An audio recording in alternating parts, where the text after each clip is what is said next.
한국에 보자기가 있듯 일본에도 보자기와 비슷한 용도로 사용되는 후로시키가 있습니다. 보자기는 민중에서 널리 사용되었고 종교시설이나 궁궐에서도 폭넓게 사용되었으며 주로 규방을 중심으로 발전하였습니다. 일본의 후로시키에 대하여 알아봅니다. 사전적 의미로 직역하면 목욕의 의미인 후로와 깔개의 의미인 시키의 합성어 정도로 이해 가능합니다. 나라 시대부터 있었으며 문헌에 따르면 후로시키라는 말이 등장한 것은 무로마치 시대라고 합니다. 에도 시대에 후로시키를 사용하던 장소는 목욕탕이었습니다. 당시의 목욕탕은 오늘날의 사우나와 같은 설비로 증기로 땀을 흘리며 뜨거운 물을 끼얹어 씻는 방식이었지요. 목욕탕에서 벗은 옷이 젖지 않도록 천에 싸거나 목욕 후 그 천 위에 앉아 몸을 닦았던 것이 후로시키의 유래입니다. 후로시키는 다용도로 사용할 수 있었던 것이고 목욕을 하기 위한 과정에 사용한 편의 용품입니다. 에도 시대 이후에는 예물이나 혼례 등 기념일에 혼수품 등을 포장하는 것이 풍습이 되었습니다. 권력이 있는 가문은 전용 후로시키를 만들어 사용한 가문도 있었던 것 같습니다. 메이지 시대 이후는 가방 대신 교과서를 넣고 이동하는 오늘날의 가방과 같은 수단으로 이용하는 등 생활 속에서 정착되어 널리 쓰이게 되었습니다. 또한 이 시대에는 성이나 가문을 가진 사람들이 많아졌고 후로시키에 가문의 문양을 넣어 관혼상제 때 사용하는 경우도 많아져 폭넓게 이용되게 되었습니다.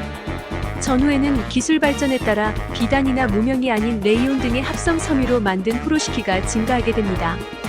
특히 쇼와 30년경 개발된 나일론 후로시키는 가격이 저렴하고 튼튼하기 때문에 당시 혁신적인 것으로 여겨졌습니다. 관련하여 전통적인 멋을 더해 혼례 답례품을 건네는 용도로 사용되었습니다.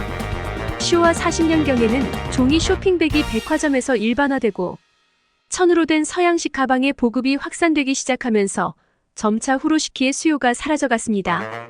오늘날에는 전통과 현대의 콜라보레이션으로 디자이너와 유명 작가들에 의해 그려진 가치가 높은 후로시키가 만들어지게 됩니다. 풍부한 디자인과 멋진 색감으로 감싸는 용도 외에 장식의 역할까지 더하는 후로시키로 거듭나게 됩니다. 이는 특별한 경우에 사용되는 고급스러운 이미지를 더하게 되며 이러한 후로시키는 선물용으로 사용하게 됩니다.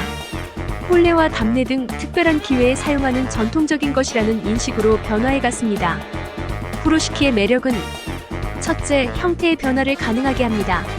내용물의 모양과 부피에 맞게 싸거나 묶어서 고정이 가능하며 에코백 대신 도시락 포장으로 편리하게 사용 가능하며 내용물의 부피와 모양에 따라 그 인상이 달라지는 것도 특징입니다. 둘째, 콤팩트하여 사이즈가 다양하지만 접어서 가방 속에 보관하는 등 언제든 꺼내 사용 가능합니다. 에코백과 손수건을 대신할 수 있는 다용도의 역할도 합니다. 셋째, 콜렉션의 즐거움이 있어요. 일상적으로 사용하다 보면 다양한 후로시키를 만나게 되며 기분과 용도에 따라 번갈아가며 즐거움을 느낄 수 있습니다. 넷째로 세탁에 용이합니다. 가방은 세탁하기가 어려운 경우가 많지만 후로시키는 언제든지 세탁이 가능한 것이지요.